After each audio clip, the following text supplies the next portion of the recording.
Hey everyone, welcome to God Speaks, and this is Proverbs Reboot. In this series, we're breaking down the timeless truths of Proverbs and rebooting them for your everyday life. God's wisdom still speaks powerfully today, and together we're going to unpack it, live it, and share it. Let's jump in. This is my third attempt at recording this. Absolutely disgusting, by the way. I almost puked, but let me stay focused. Now, Proverbs 8. Just to give you a bit of a breakdown of how this is going to go. I don't have space on my phone, which I've mentioned before.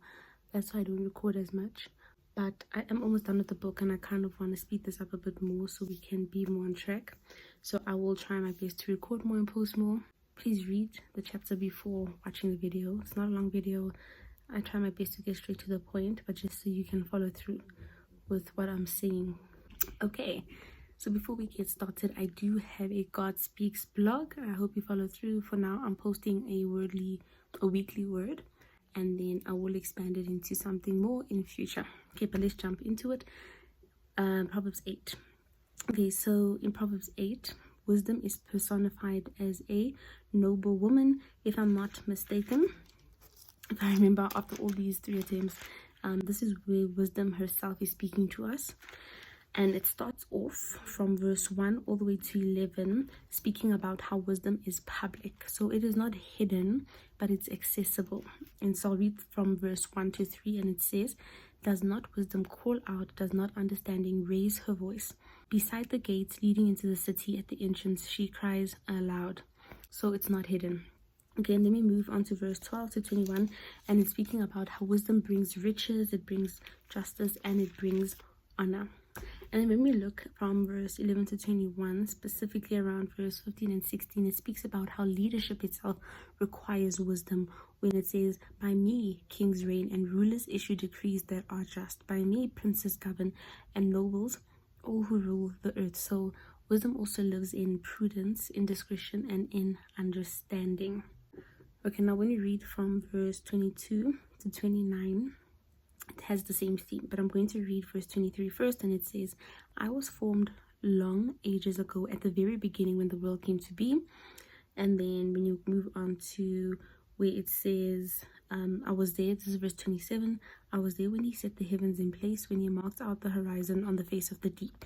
We can link this to John 1 verse 1, where it says, "In the beginning was the Word, and the Word was with God, and the Word was God." So it shows that wisdom does come from God, and it also shows that wisdom is eternal, meaning it's not man-made, but it's divine and it's eternal. Another very important thing we read here is God's wisdom is joyful and it is relational.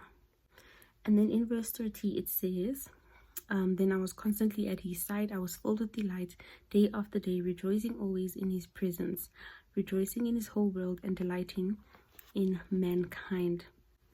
So wisdom was there before creation, but also more importantly, wisdom is not just knowing facts. And I think that's very important, and it's something that's a bit difficult to grasp. I don't know if it's just me, but it's not just knowing facts. Like, oh, you have so much wisdom because you know how IT works and all. It's something else. But that it also hint at you when we're speaking about how you rule with leadership, you lead with leadership. If you want riches, if you want riches, you need wisdom. If you want justice, there's wisdom in it. So it's almost like the crux of everything that God represents is found in wisdom. The crux of our character is in wisdom. So everything good that you can sort of think about in relation to God is all founded upon wisdom. So it's not just facts, it's wisdom. And finally, to wrap it all up, it ends off by just telling us how blessings are there for those who listen, and also that wisdom is a daily pursuit, something I've been saying in almost every video, because in every chapter it's a daily pursuit. You have to be very intentional about it. It's not occasional. I'm scared, but I'll tie the liver. And we see that in verse 34, where it says, "Blessed are those who listen to me, watching daily at my doors, waiting at my doorway." It's a daily thing.